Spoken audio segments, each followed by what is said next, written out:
Michael ankle heart, so he's a real poem as well, so hopefully you'll see the contrast in these pieces.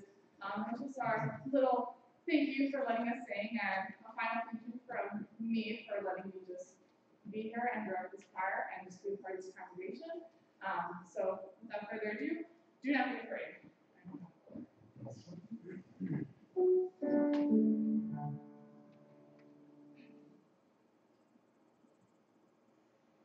Do not be afraid. Do not be afraid. For I have redeemed you. I have called you by your name. You are mine. You are mine.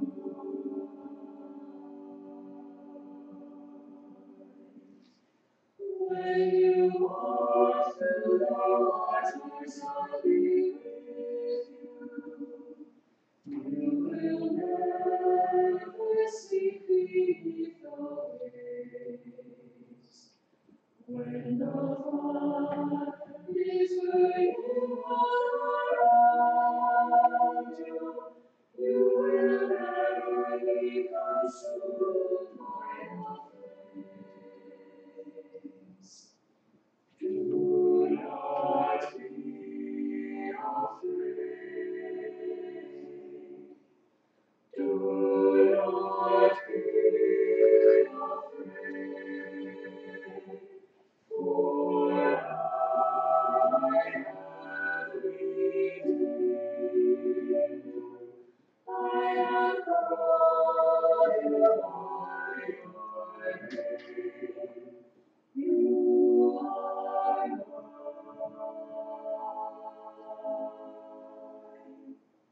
You are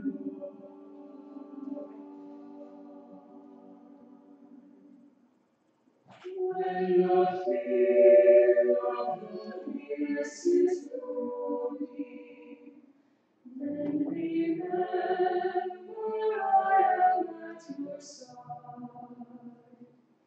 When you dwell in the exile of strength, remember you, my precious and my eyes. Do not be afraid. Do not be afraid. For I have redeemed you. I have called you by your name. You are mine.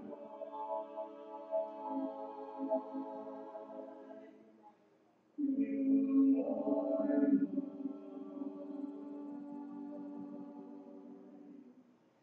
You are my child. I am your father, and I love you. I love you. I love you. I love you with a perfect love.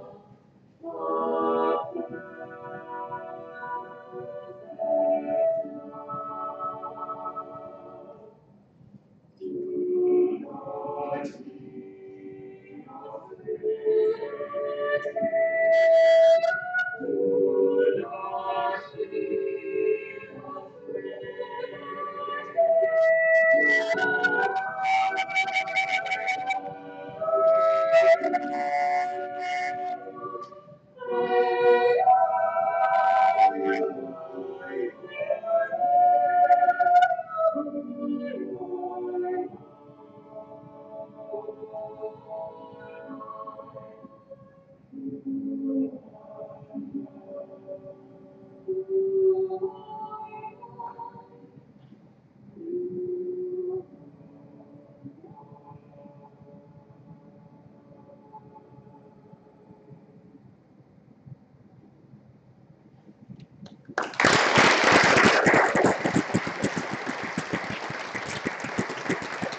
I skip a really long words most of the time.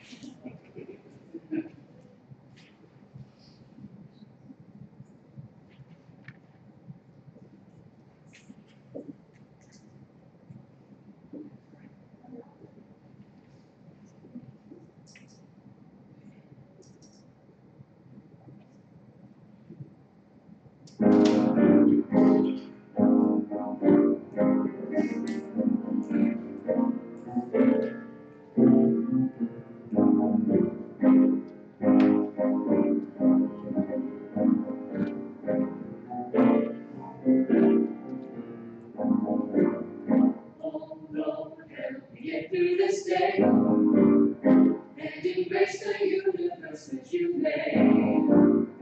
Don't think I can wait any longer. Oh, I just want to smile on my face, but I'm not sure I can build up the strength.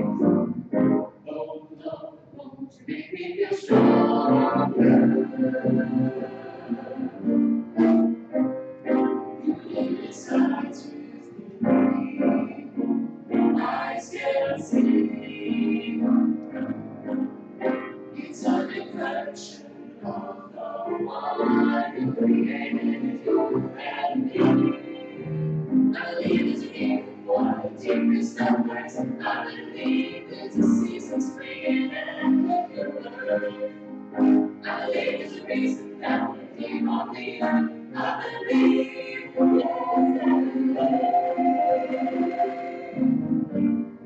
the more say I believe, and the more that faith arises in me, the more I think I can do this. Oh, maybe I'm not my own self-esteem. Maybe with your help I can do most anything. Maybe together we can make it through. You give me signs with me, eyes can't see. It's a reflection of the one who created you and me. I believe it's feeling from the deepest of hearts. I believe it's a season spring and I believe it's a reason that we're here on the earth. I believe.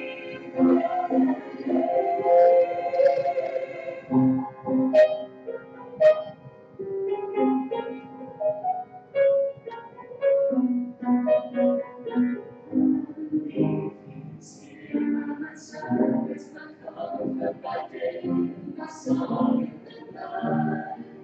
It's too close to try to hear it again. In the heart of your heart, in the voice of a friend.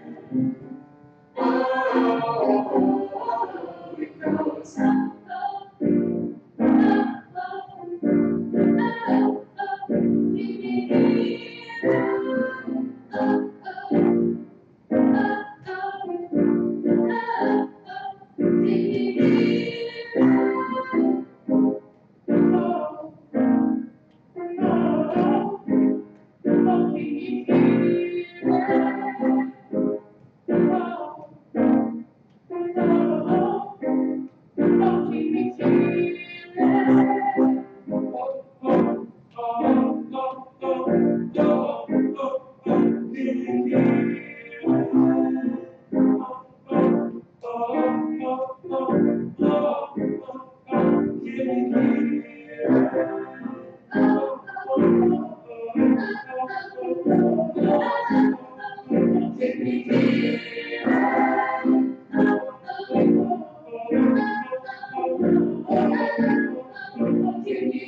I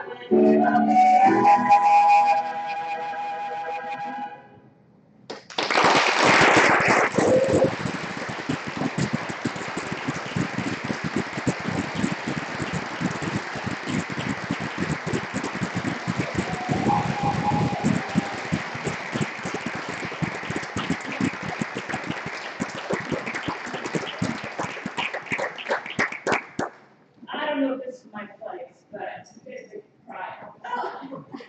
I really love this. Sunday, even better.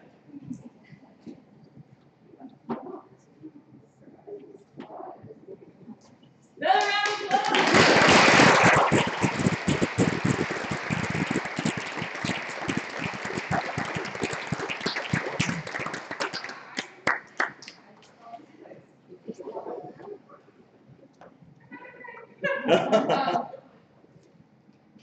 It's sad that I can't direct this anymore. I love this place. I really do. Sometimes you just go through and you don't think you need something until you're there and you realize you really needed it.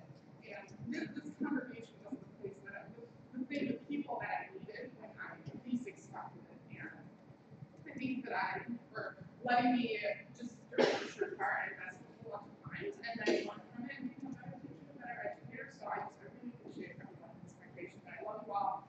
And I promise that if I ever visit Milliken or when I visit Milliken, I will be here on Sunday to hear the sermons. So I love this place. So thank you.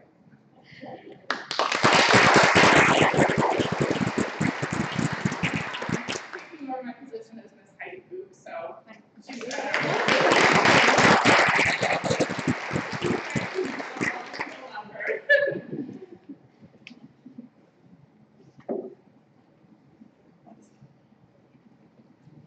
okay.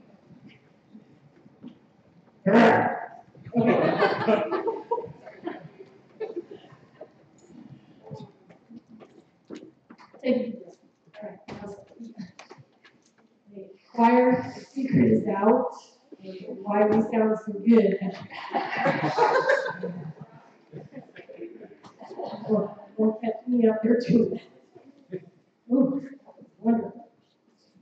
Awesome. We learned a lot from our Philippine friends. We're all better than it. Thank you. Hey, it's Mother's Day. It's Mother's Day, and I want to know what's something that you have learned from your mother. You can come on up. Come on up. I need to know, what have you learned from your mom?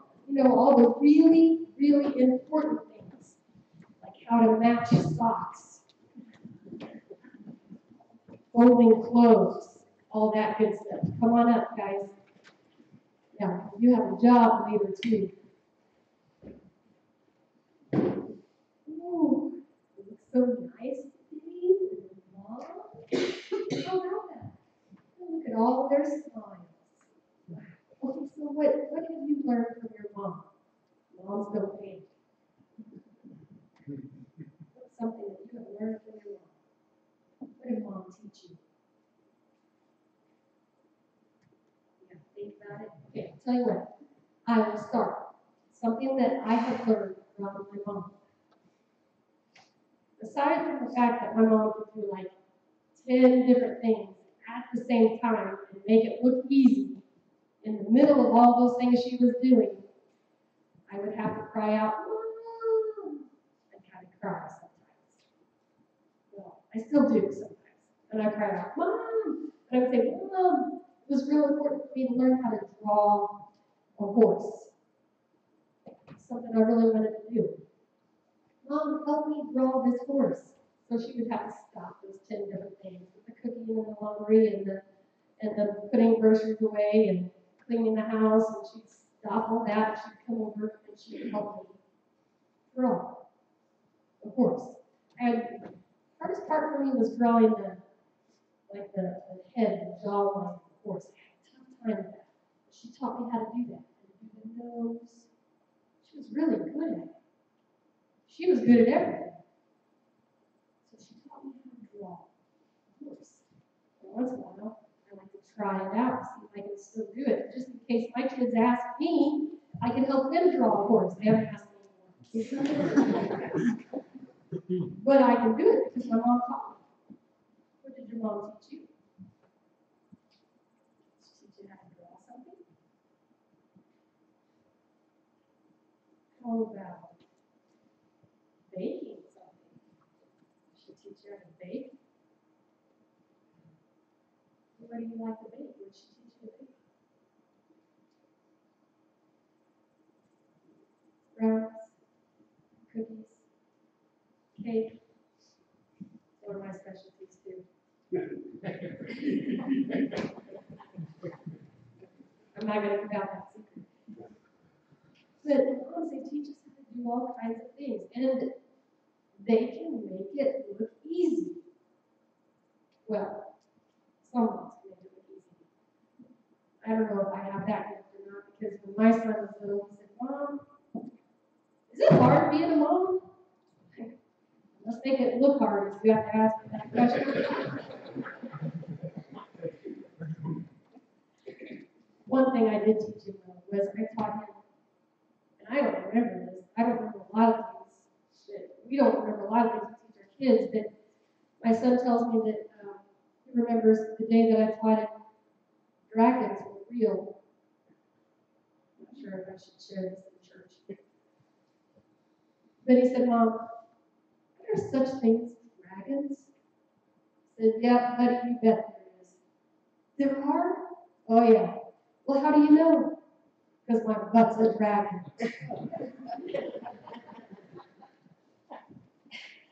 That might have been when he asked, "Is it hard being a mom?" And one thing that I taught my daughter that she learned early on was when, well, she might have been in trouble. Maybe. You guys get in trouble? We did all of this. She might have been in a little bit of trouble, and so I had to have a talk with her. Got to have a talk. So I'm having a talk with her. I don't know if you do this, but she covers her ears when I'm having a talk with her. And she says, "You use too many words." So sometimes moms get right, sometimes they don't. You know what? Sometimes it's hard to be away from a mom. It was hard for me to be away from my mom. It would upset me. And sometimes still today it upsets me. I really liked being with my mom. I felt like I had to be with her to be able to love her. And I felt like I had to be with her to know that she loved me. But over the years I learned that my mom's love, the way moms love us, always be with us. And I wonder if the disciples kind of felt that way, spending time with Jesus, not really wanting to be away from Jesus. And when Jesus said it was time for him to be away from him. And I don't have glasses.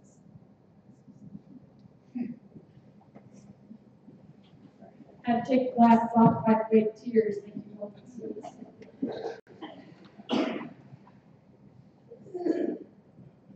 John chapter 17, verse 11. "Now I am no longer in the world, but they are in the world, and I am coming to you, Holy Father. Protect them in the name that you have given me, so that they may be one, as we are one." You see, our moms teach us everything they can. Kind of like when Jesus taught his disciples everything he could teach them, and then he had to prepare them to be able to go and do things without them. Kind of like what we have to do. And I think it might have been a scary time. But the one thing that we never have to be afraid of, we never have to worry about being alone. Because we always have Jesus with us. Just like you always have your mother's love with you.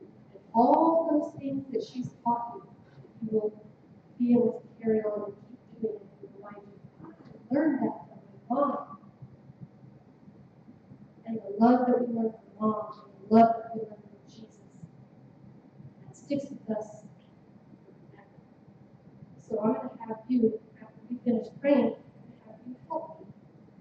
handed out roses to all of us. If you do that, pray for us. God, today we are thankful for everyone you placed in our lives, that they're there for a reason, that we're here for a reason. We want to share that purpose with everyone we meet. Today we thank you for the love of your Son, Jesus, and especially thank you for the love of the moms that you put in our lives. It's in your Son's name.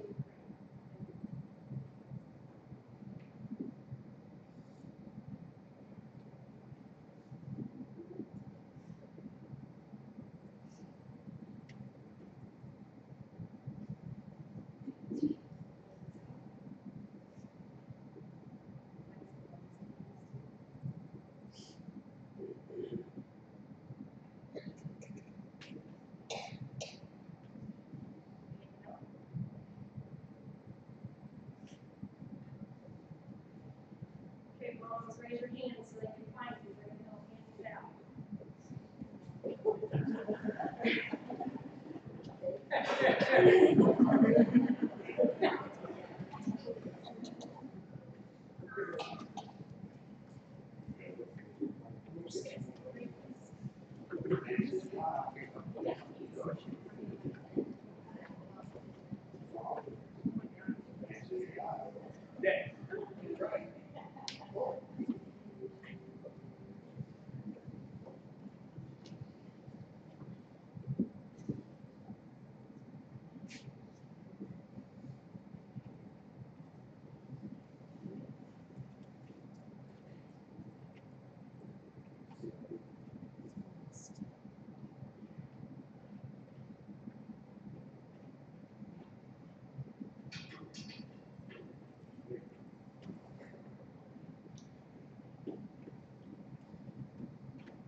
Raise your hands, we're missing you.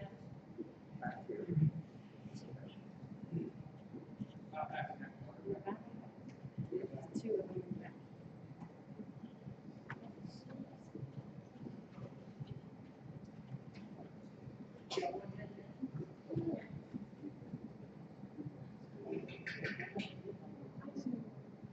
Everybody got one?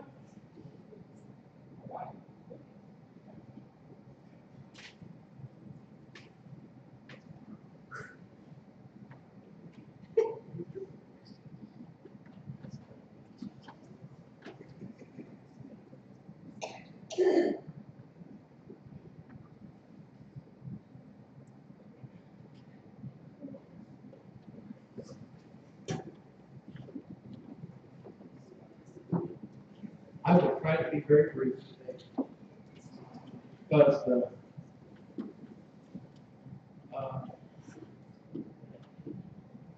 worship and praise sometimes comes in different forms. It's certainly been offered here this day through music, through young hearts and gifts.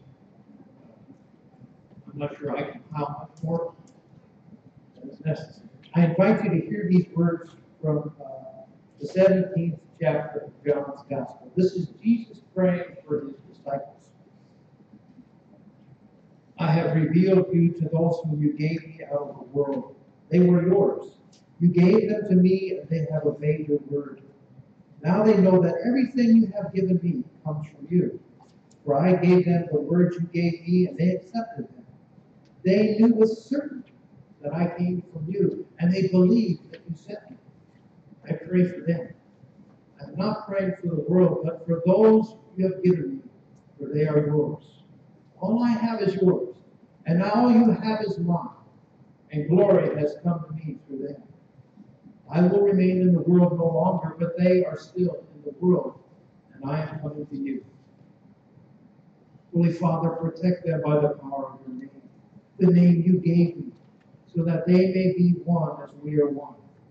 While I was with them, I protected them and kept them safe by that name you gave me. None has been lost except the one doomed to destruction, so that Scripture could be fulfilled. I am coming to you now, but I say these things while I am still in the world, so that they may have the full measure of my joy within them. I have given them your word, and the world has hated them, for they are not of the world any more than I am of the world. My prayer is not that you take them out of the world, but that you protect them from the evil. They are not of the world, even as I am not of it. Sanctify them by the truth. Your word is truth. As you sent me into the world, I have sent them into the world. For them I sanctify myself, that they too may be truly sanctified. Now I'm going to add a couple more verses to this. My prayer is not for them alone. I pray also for those who will believe in me through their message, that all of them may be one, Father, just as you are in me and I am in you. May they also be in us, so that the world may believe that you sent me. This is the word of the Lord. Thanks be to God. This is the night that Jesus has broken bread, offered the cup, this very special meal with his disciples. And he's trying to calm their fears because he knows what is soon to happen. And then in a great act of love, remember right before he says, love one another as I have loved you, in this great act of love, he does the most very personal thing. He prays for his disciples. That God would hold them together. Keep them united. Because what the world was about to throw at them would tear them apart. Here's the word that comes to mind for me. Fear. Soon Jesus was to be arrested, beaten, tortured, tried, executed.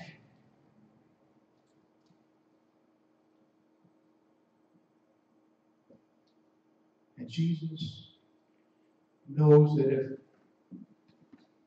if the ways of the world are allowed,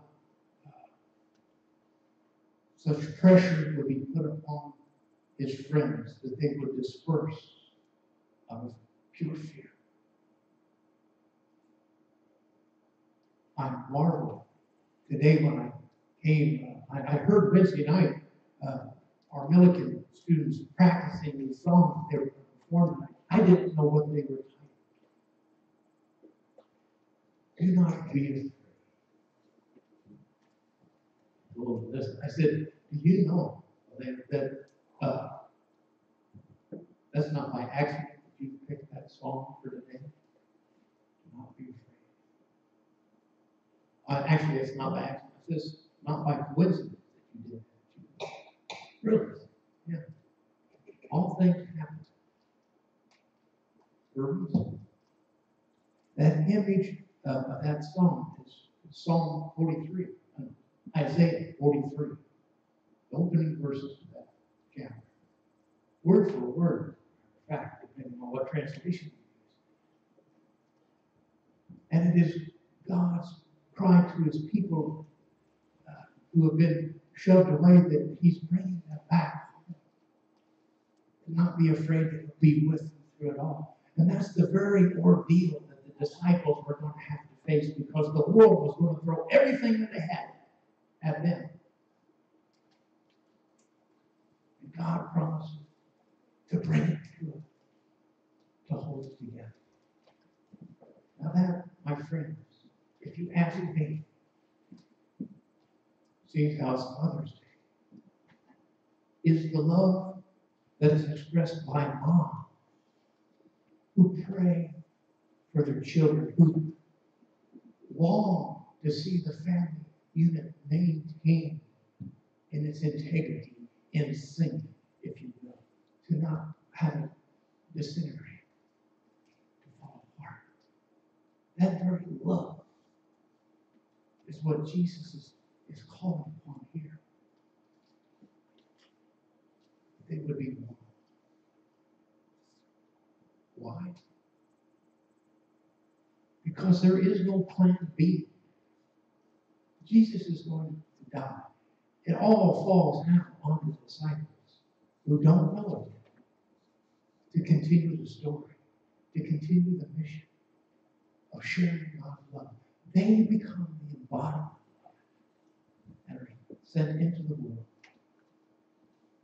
It's an amazing thing. Jesus says, I'm not praying for the world now. I'm praying for the disciples, my friends. And yet, earlier in John's Gospel, we're told that God so loved the world that he gave his son. But it's such a crucial moment in the story that the disciples must survive the ordeal that's going to happen to them in coming out. That Jesus pours out his heart to God to hold them together, to protect them, he prays. But that protection is not over their physical being so much as it is over the very core of their being, their soul, who they really are. They realize that they are beloved children of God. And Jesus wants that protected, so that fear cannot creep in and disrupt and destroy. And it works. We're gathered here today, my friends, because Jesus' prayer for his disciples held them together. The story continues. And my friends, it's continued through the ages. The story has been passed down from one generation to the next, from one family to its children, to the grandchildren, to the great-grandchildren. The story continues with the love of God. Think about this. Jesus still prays for us to continue to share the story, to share the love of God. Wow. Happy Mother's Day. No, I think I've got a song. It's going to be sort of a